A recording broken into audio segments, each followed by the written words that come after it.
part. No, some. All right, go. So now we have two hosed down polar oceans. Oceans with extra fresh water. In this case, we had a bunch of sea ice melt, but Antarctica is receiving quite a large amount of fresh water from melting of glaciers in Antarctica, and we can, with authority, using multiple lines of evidence, say that the water around Antarctica is getting fresher.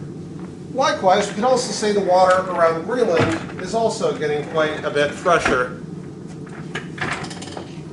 So, at the end of the previous film, we placed some dye in here, and I placed some more dry ice to create more deep water formation. As you can see, we're having no trouble getting sea ice. We have plenty of freezing taking place here.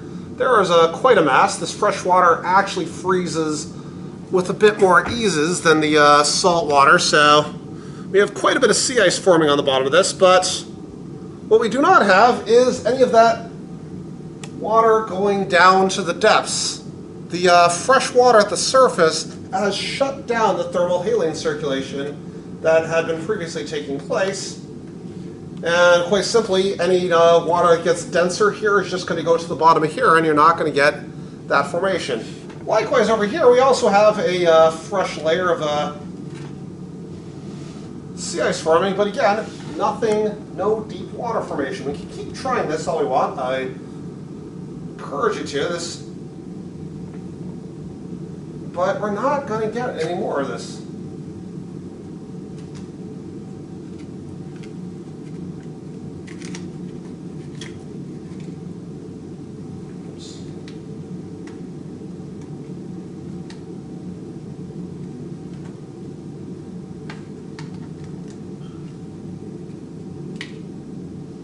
Instead, all that fresh water is just staying at the top. Now with winds and other things that move the sea ice further quite inward, we can sometimes kickstart this process again, but it will not be quite the same. And here in the northern hemisphere, it might not. Now you may wonder, why do we worry about this? Well, this is a process that, one, thermohaline circulation, global circulation, keeps a good chunk of eastern North America and western Europe quite a bit warmer than it might otherwise be. The transport of water from the equator along the surface to the poles is a important agent of keeping everything kind of warm in Western Europe. So we might see, as the system shuts down, a temporary cooling of Western Europe. But more importantly, this overturning is a critical portion of nutrient cycling in the oceans. Oceans, much of that that water that goes down, sinks in the polar regions, comes up to the surface in places like California, Western Africa, and Western South America, loaded in nutrients that feed very rich fisheries. And so there is some concern that this will collapse. So for the grand finale of this, I wanted just to remove all these partitions to see if we can get a stratified ocean of some sort. I'm going to guess this brine, we overdid the evaporation when it got out of hand, but let's see what happens. We're going to start with the tropics.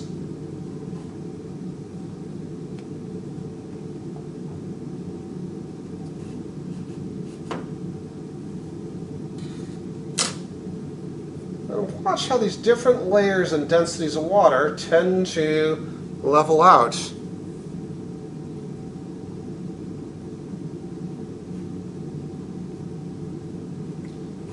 Partition between the...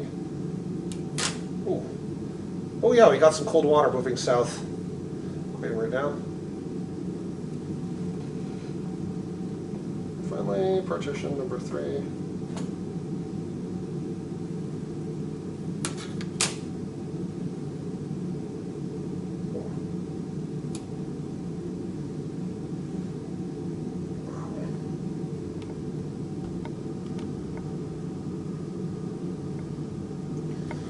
So what you're seeing now is just how an ocean is going to be composed of multiple layers of water, each with a different origin source, and these layers do not usually mix very much. There's very little mixing between these layers. And so much of the layering of the ocean and structure is associated with this overturning and layering due to temperature and salinity.